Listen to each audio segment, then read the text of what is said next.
Okay, first of all, thank you for Yeah. joining us, Sathwik. To the viewers, Sathwik is a wildlife filmmaker, documentary filmmaker, and he's just made a beautiful film called Samudharadha motte with Dhyan and his team. I got the opportunity to watch it a couple of weeks ago, and I must say it's a beautiful film, and I can't wait for you all to watch it. So we have Sathwik here today with us to discuss about the intricacies of wildlife filmmaking and his journey as a wildlife filmmaker, and of course, the film Samudra Motte.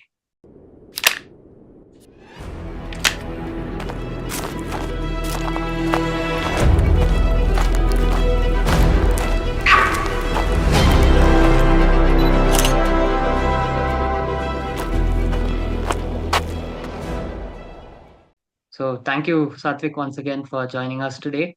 Maybe you can introduce yourself to the viewers. Yeah. Thank you. Thank you, first of all, Amog, for bringing me in. It's going to be a very interesting conversation between us. Yeah. I mean, I'm a wildlife filmmaker, also an architect. So I do two professions and juggle around both of them. Okay, And it's been me and Dhyan majorly working on right. the film we are going to talk about. Shall And we go ahead with the you guys have spun off this production company called Wild DK. Is this the two of you together, or is that just you? Yeah, so bumped into wildlife filmmaking specifically during the COVID. So Okay, it's been, I think, now 5 to 6 years, okay, where we teamed up with couple of few others from local. I'm based in Mangalore. right. We had a quite a large team initially, Okay, and it was majorly me and Dhyan who have brought this idea and bringing up a production company who okay, focuses on wildlife documentary and environmental. So currently it's been me and him. okay, We look into other people who are interested, we give them opportunities who are into specific roles. But okay, overall, we sort of handle the production. right. Okay, just to set context, you can start right from the beginning how you got interested in wildlife filmmaking and about your journey. You said you're into architecture, that's your mainstream full-time job. So how does it work? How do you balance the two of them? So I got into photography back in 2016 when I was in my pre-university, Okay, and I just my dad gave me a bought a camera. Right behind my house I had a forest, a small forest okay, patch where there are a couple of birds. So right, that's how the journey started, understanding birds, and birds was the most important part back then. And then Dhyan came in, me and Dhyan being childhood friends from okay, almost I think first standard to seventh or high school. We both sort of shared each other the skills. We started photography, and into 2020 we got into filmmaking. And one of our first film was Urban Langur of Mangalore. right, So why it's Urban Langur? It's because this story is about Hanuman langurs that are residing in a patch of a small forest patch right below the international airport, and then there's a railway line passes right below it. So we wanted to do a quite like a natural history film, but also depicting the what is happening to their fragmented spaces.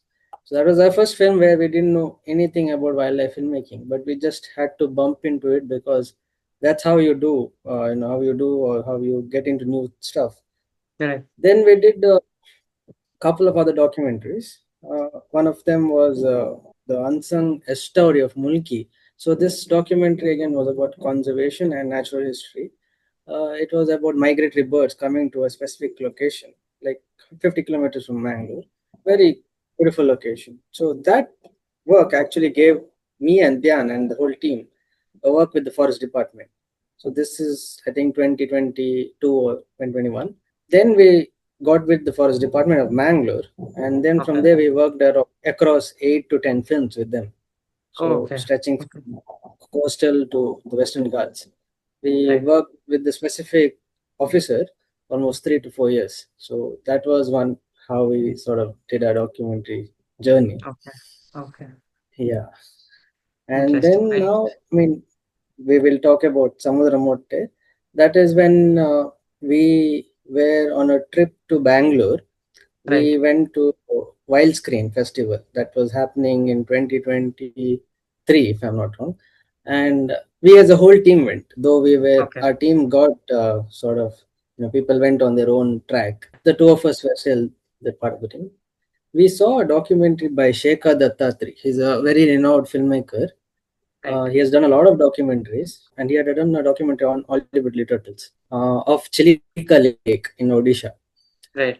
that documentary was it was just very pure, very direct, and it's something amazing. Like, though the picture quality is not high definition because it was done at the early stages, Correct. it was still, documentary requires more than just the quality of picture. It is more about the story.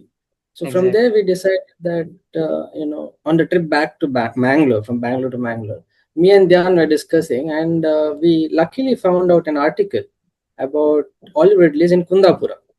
Till then we didn't know, though it is 50 Oh. kilometers or 80 kilometers from here. We're like, okay, let's dig into it.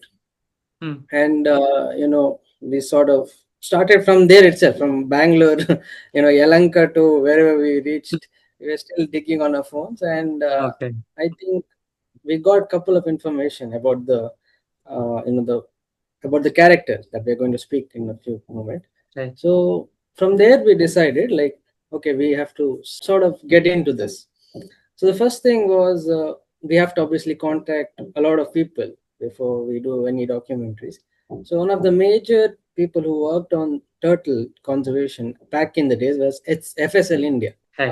FSL India was the first people in Kundapur. Then came Reef Watchman and It Conservation. was FSL. So we did contact one of the FSL coordinators. His name was Dinesh Saranga. He's a field coordinator.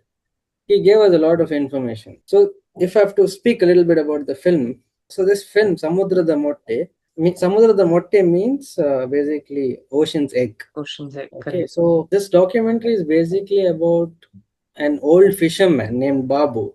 He's about 80 to 90 years old now. How he, as a fisherman who also used to poach these olive ridley turtle eggs, was who became a protector of these eggs. And there's a specific reason for that. And the reason is very simple yet very touching to us. And the reason was, his grandchild, who was going to the schools where FSL NGO, the staff people would come and give awareness programs. One of the time they went to this boy's school, and that is where the boy realized that his grandfather is doing this and he needs to go and tell him. So this was one of the very important stage where we also understood that, okay, we have to do a documentary on this. Getting back to how we proceeded, the first time we got to know the location, this was in Kundapura Kodi. We brought in Dinesh, who was the FSL coordinator, who's also the character of the film. We made sure to meet Babu Mogavere, the old fisherman, with along with him. Though they speak in Kundapur Kannada, which is slightly different and it's a little bit Hmm. tough to understand to a normal people. More Uh, on the Tulu they side, I did, think. Okay. yeah, no, I mean it is slightly different. Like Tulu Correct. is easier. I think it is towards the north. And Okay. if you see Not Gokarna, correct. that Correct. region, yeah, so sort of something like that. We sat with him. He has a hut in the in the seashore, which he only Correct. built, where he Yeah. sits and he waits after he puts his fishing net. We sat with him and we did a small interview. We had no plan of anything at that time. It was just like we have to gather information. So we did. I think we did almost 2 hours of interview with him. I mean, I really need to appreciate that man, because at his age, he's giving time for us. It's very Exactly. hard to work with elderly people in the first place. True. And there were two things that really clicked us. One was, as I said, the grandson was the main reason. That was the main part of the film. One more was, he changed, even though his Correct. grandson told. Some people would not change, though, because there is this elderness sort of stuff. But so these two are important, and it is important because it is related to wildlife conservation. Also, now who is taking care of it? These were the major sectors we looked into. Obviously, we then sat on. We had to plan each shots. There is this process in documentary where we call, or documentary or filmmaking, where we call storyboard. Correct. Basically, you set out and decide what are the shots, how are the things. But back before that, you have to decide your story, how your story is going to align. There is no one way to this. I mean, it's personal rather, but generally the you have to write down your story. So once you write down your story, you get in a clear picture about how you're going to go with the film. Obviously, it is the paperwork. Once you're in the field, it's a completely Yes. different game. Yeah, I mean, from there we sat on the shots, and we had to do a lot of rehearsals. A lot of times, even Babu had to sit with us for late evenings, late nights. Some of the shots, most of the shots were night shots. Speaking about Babu's structure or the film where we have shown what has happened, Mhm. those events were happened before. Okay, and it is not something that has not happened very back, but maybe a couple of 5 to 10 years span. Mhm. Some of the we have shot some of the scenes where we show him stealing the eggs. This is a spoiler alert, I would say, because the eggs are not real eggs. Right. Because we cannot use because of the I all wanted the to ask policy. you that actually. After watching the film, I was curious to know how. Yeah. Okay. So we have rules that you cannot exploit all Mm. these things. Obviously, you can do it if you have a lot of support, but Permissions. we had to maintain. Yeah. So we Yeah. used TT balls. So Right. it was TT balls, and we had to sort of smudge it so that it makes that feel of the thing. It is not the most realistic approach, but I think yeah, it is for the It's the most thing. Yeah, environment friendly affordable approach, at and least. Yeah. environmental friendly, affordable. Yeah. Yeah, I mean, Right. and also this film we don't have any producers, so it is Right. something that is produced from our own stuff, and it's only Right. both of us. We have not Right. dealt with any other producers. So yeah, I mean that was how we structured Babu, and we had to tell him, as Yeah. he's an old person, we had to do a lot of retakes. There were a lot of Yeah. I wanted to retakes. ask We you how need to you be managed to convince him to do some of the acting shots that he had to do.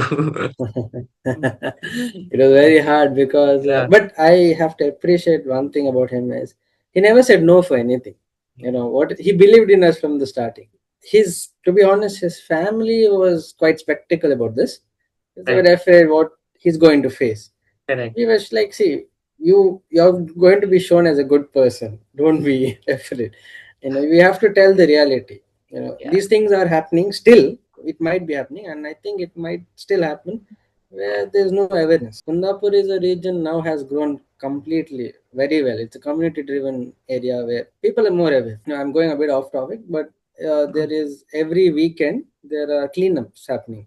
It's done by Clean Kundapura project. It's every Correct. Sunday they do it. So that is one of the ways you protect the landscape. Speaking about the film, yeah, I mean, it is really hard to make a person act or tell them how to do it. It's slightly off from what wildlife filmmaking is because you're dealing with humans. So it is like human in nature. Rather, Mhm. this type of genre is human in nature. Wildlife, you are not telling anyone. You have to wait. Basically, you have to wait for a long time, and they are the actors, and they'll do the animals will do the stuff. So Yeah. that's a difference. Speaking about the second character, that is Dinesh, who's FSL India or FSL NGO is they are an NGO who work with multiple sectors, but also one of the sectors is turtle conservation. Conservation. They were working. They were working since 2003 till I think till 2025, 2024. They have been working. Currently, they are not. I'm not sure about the reasons, but Oh, okay. it is run by Rakesh Sont as the president, if I'm not wrong. So Dinesh is someone who is, like sort of not. I can't see him as the main character of the film. He's sort of the part of the character because obviously our film is majorly focused towards Babu, but also how people as a community, it tells in the end how people get together to save these people, these turtle hatchings. So what Dinesh has to do, or what his job is, it is basically like he has to monitor probably if the turtle eggs are say 45 to 60 days in a span, within that they will come out. He has to monitor maybe couple of maybe later on he has to monitor every day because you never know when they are going to come out. So Correct. they have to go every night, midnight. They have to stay nearby the area. It is not an easy task, to be honest, because you have to go check a lot of nest. You have to take the readings. There's a lot of process in, but luckily it is depicted in the film that he he calls, obviously he will call other communities. The forest department comes. Babu also comes, being such a old person, he still comes. Maybe it is 2 o'clock in the night or four, he still joins in. Yeah. So there's this process, they do. specifically when they release the turtles. Here in Kundapura, they have this sort of mindset, or I would say this technique, that you should not remove the turtle from the nest. Basically, the nest is covered with the old fishing net and some kind of sari we call, or Correct, correct, clothing. So what they have this mindset, or this idea, is that you have not take them up and leave it to the shore. correct, Rather, make a way for them, correct. and so that they remember that they have The gone through native this site. place. Yeah, Correct. because I think scientifically there is this thing that they come back to the same location where they are born. So I Yeah. think that is one of the key reasons what they're focusing. Some other places people carry in their hands and they've Right. left, so Right. it is different. And this has been depicted nicely in the film, where we have shown how they do all this process. Now, it's Yeah. a very rigorous process. I mean, it's I not think easy. the dupatta uh, comes from Babanna's house itself, right? yeah, yeah, it When comes we from were there, it him. was yeah. So when Yeah, I was I with think even on you have joined them, right? I spent a week in Kundapura volunteering with Reef Watch, and I got to meet and interact with Baban as well. And Oh, when okay, we were nice. there for the hatching period, actually, when we were monitoring the nests Uh-huh. and patrolling during the nights. Uh-huh. But interestingly, there was one nest that we discovered on one of the nights, one new nest where a female had Okay. come ashore the previous night, and we had Babana with us Mhm. help us locate the nest also. So I got to spend Okay. a couple of days around Babana, and I must say, he's a very humble, such a wholesome Yeah. person. Yeah, yeah, sure. Did you get to see the adult turtle coming in and laying We the didn't see eggs? the adult turtle, but she had come ashore the previous night, and based on the flipper Yeah. marks, we located the Right, nest. yeah. Yeah, Though we have filmed this film, we never got an opportunity to see an adult turtle actually. right, So the right. shots, some of the where the film is, those shots are from, actually they have stock footage from Odisha. Okay, It's very hard to track them correct. In because there's not Kundapur, I think many. it's It's very hard. tricky. I mean, Yeah, tricky. Yeah, you, yeah, if you're lucky, you might get to see one, yeah. Since and it's it's not an very, Arebada or a mass nesting site, I think it's very hard to. I mean, how do you know yeah, when and where the 10 or yeah. You 15 can't. females that are going to come ashore, how do you know when and where they're going to Yeah, that is it. And yeah, I mean, that's how the film takes over, and we show how they release these turtles, and we have sort of a slightly camera sort of system, not system, I would say, a quite interesting camera work where we go very macro to the small hatchlings. Right, Very close-ups are there that try right. to tell their journey through the parts. We also have sort of a sad ending, I would say, rather, because this is something a very major topic currently. It is happening since few years, if I'm not wrong. And the major thing is, because of this global climate change, we are seeing irregular rainfalls. So because of this, we have, the shore water coming inside or coming upwards, up the area, and if the water reaches to the nest, it spoils the eggs basically. And Right. because of that, we had one full batch of nest. Some of them were premature, or it could also be a reason of heat, extreme heat. And that is one more problem actually, which I got to know later on, is that because of the climate changes, temperatures are increasing, we have more females than males, Mhm. because males need low I mean temperature, Temperature, right? yeah, which is again a Mm. huge impact of climate change because they're so dependent on the temperature, the sex Yeah, ratios get affected, and yeah, that couldn't, yeah. yeah. To be just adding on to it, this film was shot 2023, 2024. So Okay, currently there are different methods used. The right, nests are different. They're more strong basically. They are right, differently done. And right. some places, in my place, they are using CCTV footage. I mean CCTV inside the nest, just to Oh, okay. protect if someone is going to come, and Oh, okay. you never know, because that location is more very close to human Okay. settlements. Got it. So it was shot in the summer of 24, is it?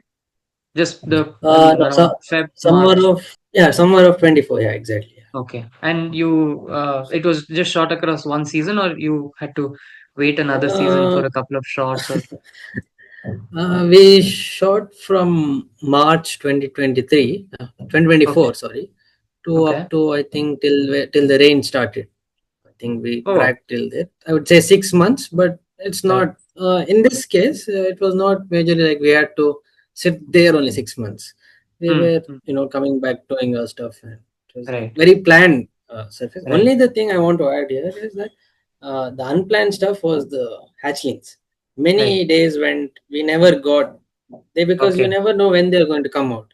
Even though Exactly. people give a day, like 48 to 60 days, you never know when Correct. they're going to come. Sometimes it might come, but we are all asleep, and you get to know in the morning, and that's Yeah. like it's gone.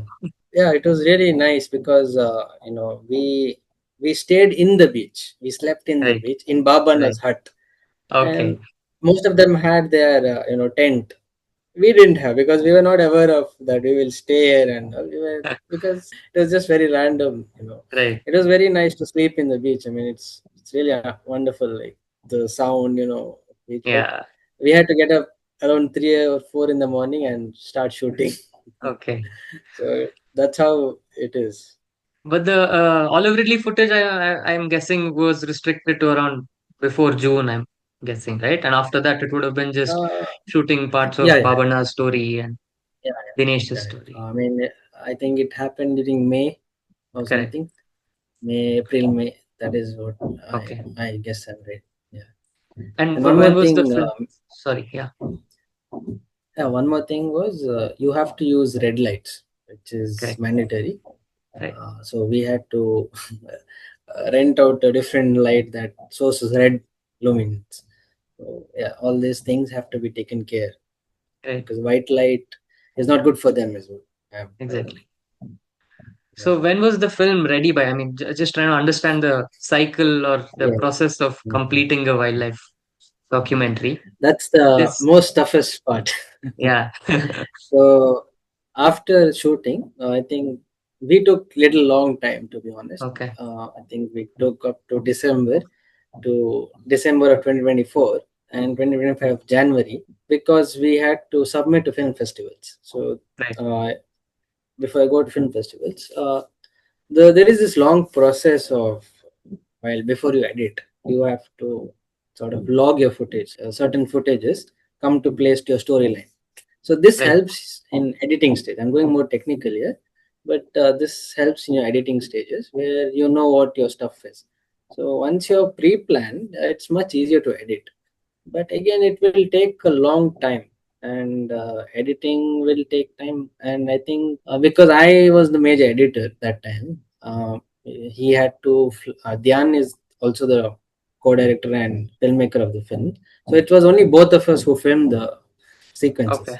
Cinematography is done only by both of us. We had one of our friend coming in as to help with the lighting and stuff, Okay. and there was one more person also. So majorly it was done by only two of them.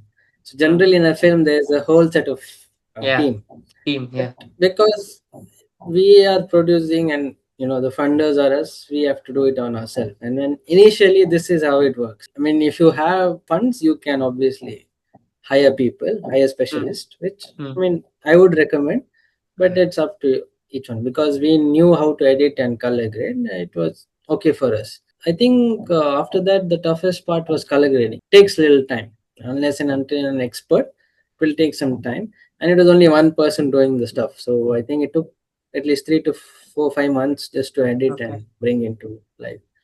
Okay. And yeah, I mean, we had to submit to film festivals, and because of that we had to wait a long time to even screen in public areas. Hmm. There are certain restrictions from film festivals that you can't premiere this stuff in certain locations, so we have to wait for them. Right. I think we waited for another 1 year just for the film festivals. And yeah, we did win a couple of awards. We won a special festival mention at Dada Sahib, Yeah. and Which is great. we were yeah, I think special mention at Impact Docs USA. Two other were there from again Los Angeles USA, and we got one from I think World Wildlife Conservation Film Fest, something is there like that. That was very special for us because something where a lot of industry people are involved. So we Okay. didn't get any award there. We got as a quarter finalist. which is still Okay. very impactful stuff. Yeah. So, is there some restriction on when you can eventually go on to premiere the film or have it released? Uh, See, some of them have until you finish their festival run. okay, So generally, how it works is they open their festival entries. They will close it on a certain time. Then they will say a notification period where they tell you whether you are selected or not. right, So after that, again they will contact you to give certain materials. Then one more right, goes on, one more process, and then you'll get to know whether you have won or not. Basically. So then there is a festival run. Basically, I think it will happen for 2 3 weeks in certain in a specific place. Maybe in USA. If it's in Delhi, it is in Delhi. So this is right. how it works. And after that, you can release it. But if you're applying to many festivals, obviously you have to wait for a certain period. But I think the premier meaning, what I'm saying is, it is specific to certain locations. For USA, if it is, it's for US. Hmm. Okay, some only. I'm not sure. I can't recollect which are the ones, but some of them had world premiere and certain Okay. stuff. And majorly, you can't release on YouTube. Hmm. You can't release publicly. Some of them don't have. So you will have to sort of look into it. So a lot Right. of research has to Yeah. go on, I and mean, I there are think, obviously, yeah, yeah. yeah, tell. I meant they want to just hold the exclusivity that they have to their film festival, where somebody Yeah, coming into yeah, the film yeah. festival has that exclusive access to the film. I guess. I think Yeah, yeah, exactly. that's just, Yeah, yeah. exactly. That's Okay. the thing, because they want to keep it something fresh. Right. They don't Right. want audience coming in and saying, "Oh, I've seen this I'm already." already right. So Right. yeah, Right. that's the whole point. And obviously, there are other stuff like legal things Right. has to be taken care. Right. I mean, in India, it is not very strict, but still, you need to make sure, because you're giving it to an international market rather also. Mm. So everything has to be sort of licensed. So even our music, actually, we didn't produce our music. We Okay. got it from thing called Soundstripe. It's a Oh, okay. Soundstripe is a music royalty free music website, Correct. because it is quite expensive to produce music, Yeah. to Yeah. compose music. Basically, it's very Yeah. expensive. So Yeah. if you're lucky to have someone who's your friend, then yes, you can do that.